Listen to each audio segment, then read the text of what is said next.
The air within the tallest tower was always still. Not even the rustle of parchment dared disturb its silence. Zastam moved without hurry, his long red robes brushing ancient stone as he stepped between dark-glassed braziers and silent watching statues. This time, he had not been summoned. This time, he had come of his own will.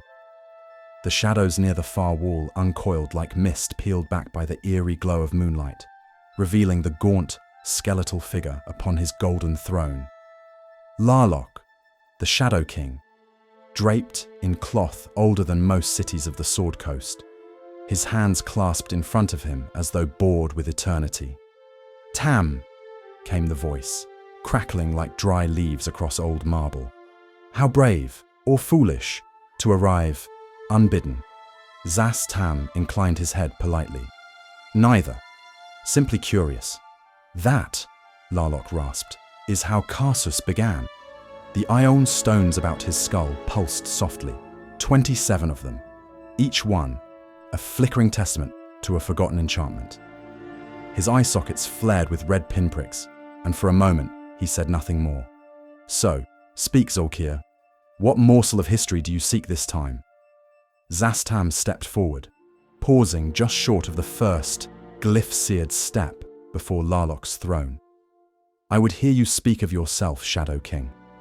Let me hear of the history entombed in tomes. Why remain here, a relic in stone and bone, while the world turns on without you?"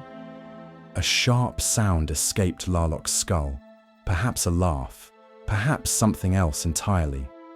"Ah, so the spider grows tired of his web and wishes to speak with the webmaker." Zastam waited. "I was the last," Larloch finally said. "The final breath of Netheril's true arcanist kings. I ruled Jixadur before your ancestors could spell their own names. I floated my city above empires, wove illusions across the realms, and whispered nightmares into the ears of celestials. And then, I left." He waved a hand lazily, the gesture stirring motes of dust that danced with the threads of the weave, playing a harmony of magical acuity. "I knew what was coming. I saw it in the tilt of Karsus's ambition, the way the weave trembled when he entered a room. So I abandoned my skyward throne, took only what I could never replace, and vanished. Into undeath," Tam noted. "Into certainty," Larloch corrected. "Immortality is an investment, and what have I built with it?" He spread his arms. "A court of kings in corpses, a fortress of towers bound in shadow. Warlock's Crypt, they call it, as if I were some hedge wizard whose name history has forgotten." He rose now, slow and deliberate. His bones creaked, the weave sensed not his age, but pressure, arcane pressure. 16 of your kin had come to take my power. 16. Their red robes lay tattered upon the stone, laid floors. Only one remains whole. Some decorate my bridges, some whisper in my ear. Zastam said nothing. He had long suspected it. "I speak to intruders when I'm in the mood," Larloch continued. "Some are amusing. Most are screaming before I finish my third sentence. Occasionally, I set them loose, with a gias, a curse, and a promise they don't understand. But if they deliver," he grinned, hollow and ancient, "then they live. For a time, and the undead you command?" Tam asked. "The ones who wander your halls like thoughts without purpose, without substance." "Oh, they have purpose," Larloch whispered. "Research, suffering, binding the laws of magic to things it was not meant to touch. Each tower is a crucible, each lich an ember. They toil for their own gains, but serve me by existing. And when their ambition burns too bright," he made a fist, "I feed the flame. With their power, with their laughable belief they had any other purpose in life than the one that I dictated." Zastam's gaze flicked upward to the bridges and bone bats flitting overhead. "And those who find your tallest tower?" "They find me," Larloch said simply. He sat once more, the throne groaning beneath him with remembered weight. "So tell me, Tam, What did you truly come for? Flattery? Secrets? Or are you here to try your hand? Zastam gave a faint smile. I came because the world will turn again soon, and when it does, it is useful to know which pieces on the board still breathe. Larloch's laughter this time was real and mad. None of us breathe anymore, Zulkir, and all of us still play. There was a sound like the grinding of dead stone as a wall retracted, revealing Larloch furthermore, drifting silently into the chamber. Levitating with pure focus and madness, one moment reflected his sanity, the next pure unrelenting chaos. The air itself bent around him as if to accommodate his presence. Trails of sickly emerald energy coiled across his skeletal form like serpents, flickering through the gaps in his robes. Zastam watched without comment, his own aura darkened slightly, instinctively reacting to the sheer pressure that entered the room. Larloch's power pressed on the mind, like ancient gravity, the power that the ancient Netherese would use within their floating cities. You ask about spells now? Larloch said, his voice like brittle glass. So predictable, Tam. It's always spells, always power, never the cost. I ask, Tam replied evenly, because I have read countless tomes, and no whispered legend, no conjurer's guesswork can define the breadth of what you are, and because even the chosen of Mistra, Elminster, fears you. Larloch paused at that, tilting his head slightly. Elminster fears only the consequences of action. I, on the other hand, have spent countless lifetimes seeing the threads of the spell plague, the time of troubles, all of it a note in a chapter within my story. He extended a single withered finger, and a small sphere of burning green fire blinked into existence, hovering, spinning, then dissipating into motes. If I am forced to fight, I prefer the first blow to be the only blow. His voice grew sharp, clinical. Haste, time, stop, chain spell, quicken disjunction, layered like a knife sliding into the ribs of time itself. Most opponents are unaware they're dead until their soul attempts to scream. Zastam nodded slowly. And if the spell fails? He laughs. It won't, Larloch said flatly. But in the unlikely event that reality misbehaves, I vanish, teleport, etherealness, or I walk through the walls. I designed them with my fingerprints, if I had any remaining. The crypt is an extension of my will. Knowledge has always been the pursuit throughout the eons from many a traveller or adventurer. He drifted closer now, his robes rustling like whispers, the emerald trails across his form flashing more brightly. And should they pierce all of that, he continued, voice dropping, contingency, one breath, and I am gone, into the deep chambers below, where the walls themselves regenerate undead flesh. Necromancy. You see, many have not researched the three aspects, white, grey, and black. Are you familiar with all the three, Tam? Zastam allowed himself a thoughtful hum. Within Thay, we teach the 8 schools. We are aware of the three aspects. You doubt our application? Larloch's red pinprick eyes glowed hotter, his madness not accustomed on his face. Ha, we will see in time. Plans are the foundation of power, for all threads I have seen, and any outlier are only variables I haven't decided how to enjoy yet. He paused, then, with sudden intensity, extended his hand toward Tam. Zastam did not move. He knew better.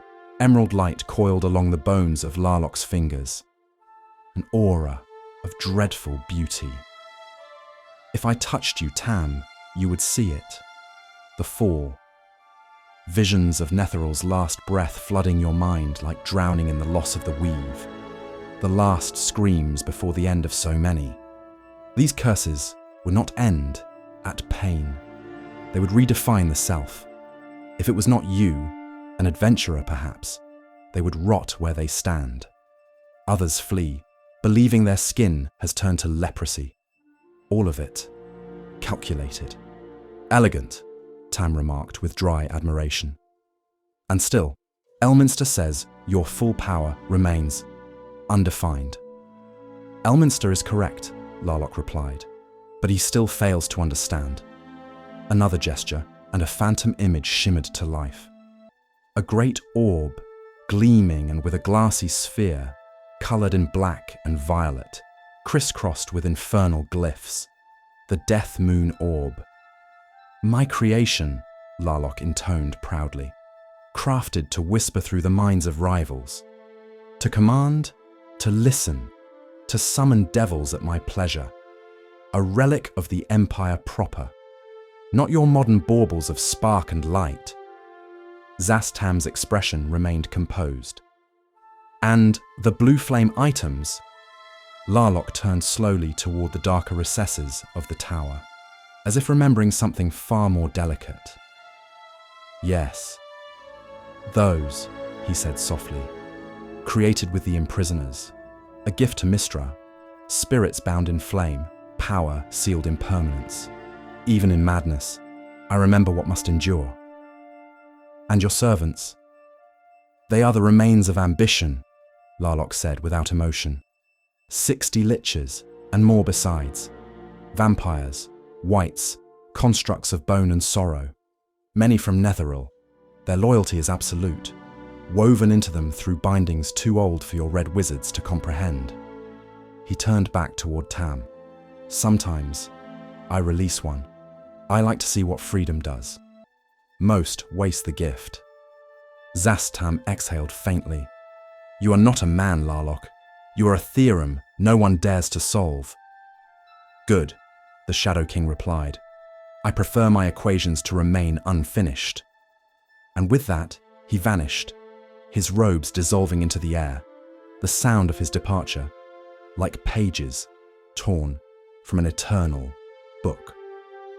Tam stood alone once again, and the silence pressed close. He was ready for the next lesson. The stone balcony overlooked the lower towers of Warlock's crypt. Bridges stretched like veins between spires, and bone bats circled in silence. The sun did not reach this place, not truly. It broke on the peaks of the Troll Hills and dimmed before touching Larloch's dominion. Zastam stood beside the ancient railing, his fingers tracing faint runes left by the original masons of Orbadal. Behind him, Larloch hovered, floating, simply being, as though gravity had long since lost its claim on him. You've worked with Manshun, Tam said quietly, his voice carrying across the silence, or one of his clones. Larloch responded with a dry, rasping sound that might have been amusement. Yes, that one. Number 13, I suspect. I believe it wasn't him, truly, even if it had his memories. Or was it 20? He barely knew anymore. You traded artifacts. We traded lies, Larloch corrected, drifting past. Wrapped in artifacts, bundled in enchantments too dangerous for most to identify, let alone wield. He wanted spells I had buried beneath centuries of my own madness. I wanted, well, to see how long he would last before one of his other selves devoured him. Zastam arched a brow. And our dealings? Larloch turned slowly to face him. Ah, you. The Zulkir of shadows and ambition. Our trade was different, humorous in a sort of way. You came with intent and you spoke my language. You did not flatter me. You offered real conversation. So I gave you things, old things. Scepters, wards, talismans that predate most maps. And in return, you gave me Thay's failings. Delicious failures, wrapped in magic. But why do you ask Tam? You know all of this. A faint smirk touched Tam's lips. You always did enjoy watching the Red Wizards destroy one another. Why shouldn't I? Larloch said with a skeletal shrug. You all remind me of Netheril, just not as ambitious. The power of Netheril was a sight beyond. This meager world we now find ourselves in, pathetic in comparison. There was a pause. The wind outside died entirely. "You were there," Tam said softly. "Before the fall." "Of course I was. Tell me of it." Larloch's gaze turned to the horizon. Not that there was one in his crypt, but he looked beyond, into his own memory. "Negative 339 DR, he began. Jixadur floated like a crown above the east. I had it peering down on Narfell and Raumathar. I was watching them burn each other to ash. My contingency spells triggered, an alarm set for a potential cataclysm. I took my leave, mounted Aungalaumator, and rode into history, always in control of my own destiny." Larloch turned. "Let me read you this passage, Tam." His index finger moved in a graceful poise. Within an instant, a dark-mattered book appeared. Larloch smirked as the book gracefully laid in front of him, still floating. Page 96, Karsus's Enclave. "This will give you an indication of our majesty, the true form of Netheril within, its golden age. Enclaves, by their very nature, were incredible magical gluts. An unbelievable amount of power was required to keep them afloat. After all, a floating city weighed as much as a mountain. But despite their great size, the enclaves served as an icon of Netheril's magical dominance. And none of these enclaves were as great as the floating city of Karsus. The Karsus Enclave wasn't the first floating city of Netheril.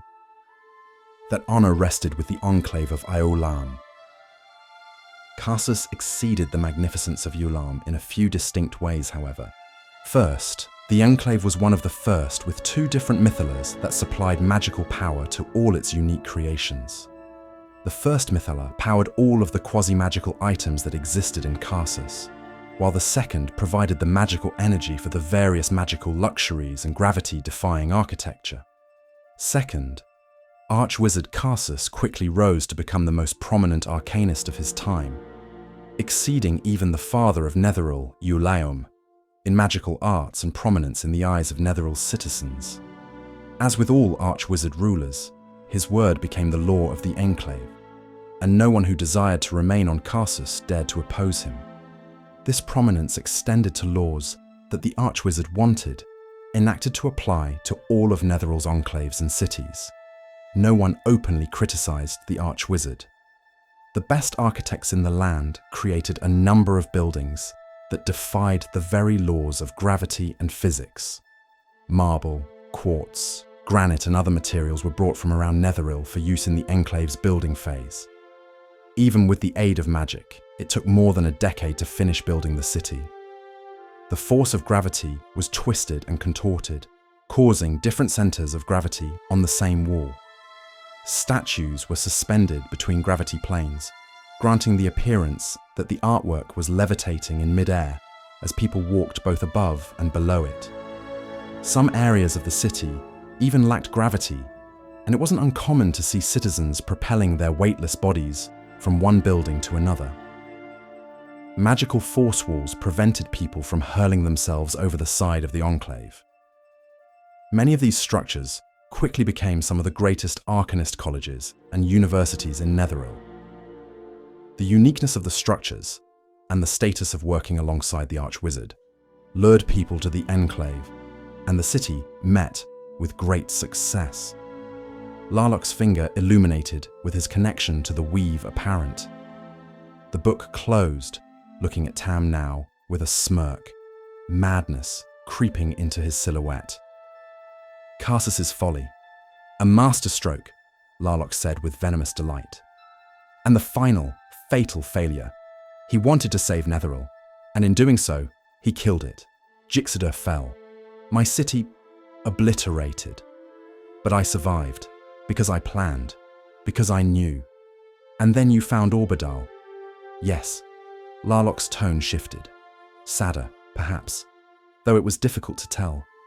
Ruined and beautiful in its death. I claimed it, for I broke its bones and made it mine. And deep beneath it, I found Raugalath, my rival, trapped, hungry. We fought. He had learnt the art, proficient but oh so weak in retrospect. And you can guess the outcome, Tam. He lost, but he wasn't useless. So, I gave him a second death and a new purpose. Servitude. Service, Larloch snapped. He became my archivist, my bound conscience, my reminder. And then the liches, Tam continued. The army you unleashed on Mithdrana. Larloch waved the thought away. I released them, yes. I was curious to see what they would do untethered. Predictably, they attacked. Storm Silverhand intervened. Mystra's spawn.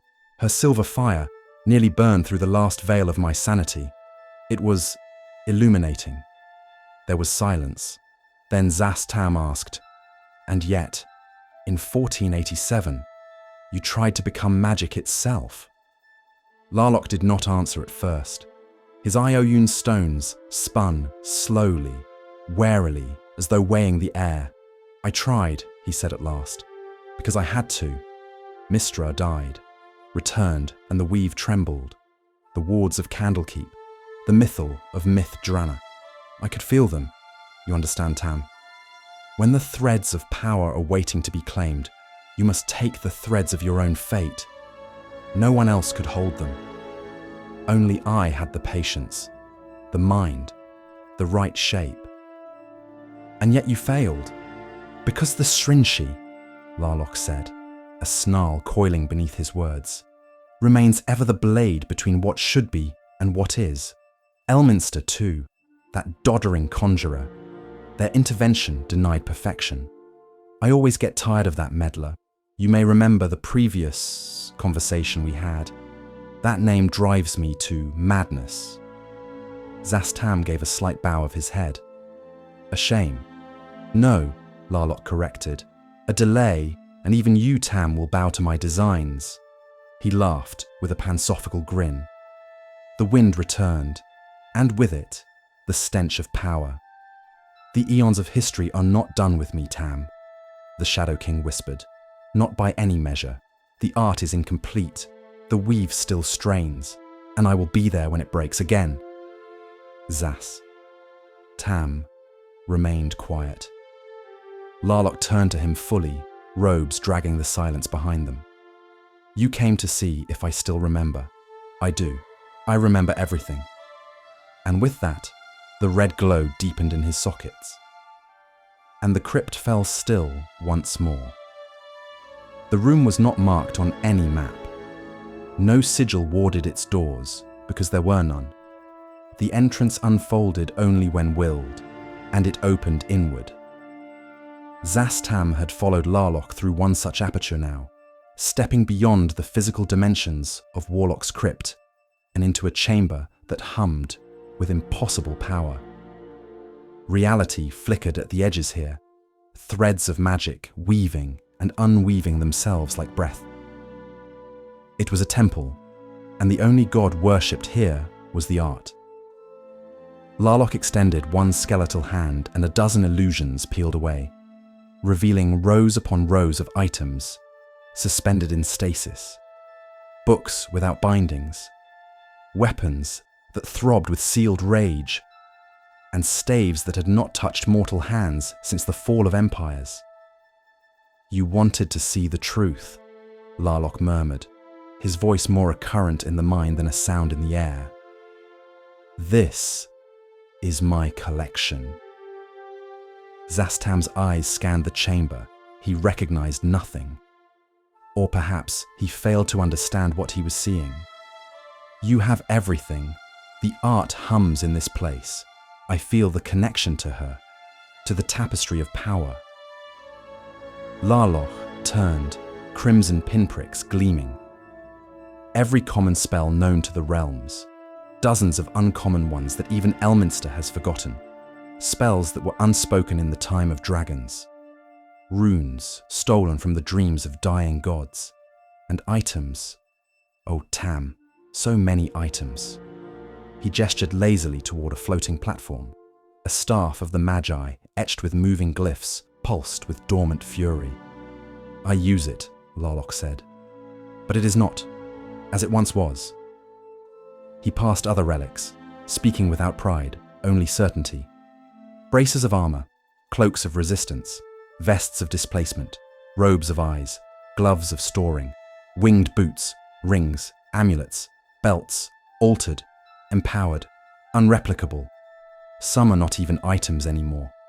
They are the principles of the 8 schools held in shape. He paused before a small glass case. Inside, resting on a silken cloth, was a tiny light mace, no longer than a wand. You see a weapon, a mundane object for slaughter, he explained. For what you don't see, it is a conductor. I use it to focus my devastate undead spell. It destroys with precision, disintegration, the power of a beholder's eye within the palm of my hand, akin to those surgeons within Waterdeep equipped with a scythe. Zastam's gaze shifted upward, and there they were, over 24 Ioun stones, spinning in slow, perfect rhythm around Larloch's exposed skull. No two alike. Some pulsed with dim light, others shimmered translucently, while a few seemed to absorb light itself. They feed me, and connect me constantly to remnants of the older years, Larloch whispered. Continuously. One stone is a ward, another, a reservoir, a third, a mirror. Even now, they transfer stored magical energy into my being, enhancing, sharpening, perfecting. Even 2,000 years later, Tam said softly. Netheril's magic remains beyond us. Don't you agree, Larloch? No, Larloch corrected. I remain beyond you. Netheril gave me the vocabulary. You could never understand the power, the majesty, the potential I had. Zastam narrowed his eyes. And the limits, are there any left? Larloch's grin was slow. Only the ones I haven't rewritten yet. I will surpass Mystra's control. The Ioun stones shimmered brighter now, forming a halo of shifting arcana. Some tried to quantify them, Larloch murmured, thought to define the mechanics. Only one lesser at a time. Types repel each other. Rules for those without imagination. He floated backward, robes curling behind him like shadow cloth. I override the laws. Magic will never be only a scripture, nor a suggestion. It will be an empty page, one in which I will decide each chapter. Zastam remained still. And what if you were destroyed, Larloch? There are copies, Larloch said with casual finality. Of me, of this place. Anchors in time and places you'll never know exist. If I fall, I will rise again. The art demands it. Tam gave a slow nod. Then this is your immortality. Larloch turned his head slightly. No, this is simply my study. And then, as the shadows folded inward and the vault vanished into mist, Zastam understood. Larloch was a relic of a dead empire. He was its last, living thesis, and he had not yet finished writing his tale. The halls of Warlock's crypt swallowed sound and breath alike, and when Zastam finally stepped beyond its wards, he did so with the quiet reverence of one leaving a tomb of a god. What he had seen and what he had spoken with could not rightly be described in the tongue of common mages. Larloch, the Shadow King, was a lich, yes, but no mere remnant of Netheril's ambition. He was its apotheosis, intellect honed to the sharpest precision, magic layered deeper than any mastery of the weave would mention, and purpose twisted by an eternity of understanding. They had spoken of towers and thrones, of cursed visions and lost cities, of alliances traded like worn spell scrolls. They spoke of Raugulath, the fallen rival bound in servitude, and of the day Larloch nearly tore the weave apart to claim Mystra's mantle for himself. They spoke too of relics, the staff, the scepters, the swarm of iron stones circling him like a second soul, and the vast unseen vault that held the weight of 10 ages. But there was one thing neither spoke aloud. His name. Not that name. For though bards and drunkards along the Sword Coast still sing of the Warlock King, those who value their tongues and their skin know better. The crypt may be named for him, but he is no warlock. The title is beneath him. To call him such is to invite his wrath. There are whispers, confirmed by no sane scribe, that some wandering minstrels who dared rhyme Warlock King in their verses were visited in the dead of night, dragged screaming from their beds by shapeless horrors, and returned days later as hollow-eyed things that neither sing nor sleep. In the villages near the Troll Hills, tavern doors are bolted tight come sundown. The name Larloch is spoken only in reverent hush, and very few bards dare to perform the Warlock King within 3 days' ride of Warlock's crypt, unless they wish to join the ballad as a verse of warning. For Larloch is the last living remnant of Netheril. He is the last of its kings, a true tribute to the golden age of magic, a living library of ruin, a memory that dreams in magic.